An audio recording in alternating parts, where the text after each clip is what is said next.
Buongiorno a tutti, sono Federico Sai della Trattoria Mezzeria, locale storico situato nel centro di Brescia, nella zona chiamata Cantarane. Ci troviamo tra Piazza Arnaldo e Piazza Tebaldo Brusato, vicino ai musei di Brescia. Il locale risale agli anni 60 circa, è stato rilevato dalla mia famiglia e nella fattispecie da mio padre Michele e da mio zio Bruno nel 75.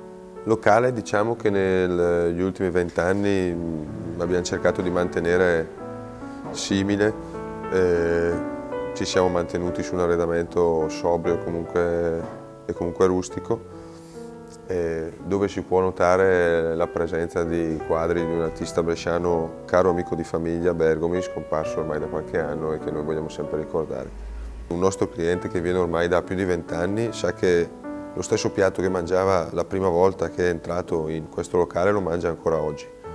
Quindi si possono apprezzare e assaggiare, diciamo, piatti quali la trippa in brodo, la pasta e fagioli, i gnocchi di zucca e le crespelle al forno. Piatti con i quali abbiamo aperto nel 75 e ancora oggi facciamo.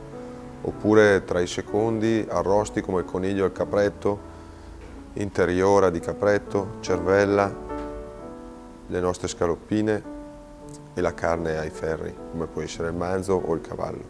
Come cantina puntiamo sui vini del territorio, quali la Franciacorta, il territorio di Botticino e la zona del lago di Garda.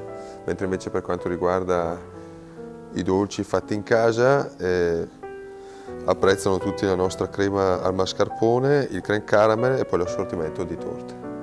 A tutti gli amici di Love Resto un saluto caloroso e vi aspetto qui alla Mezzeria. Ciao!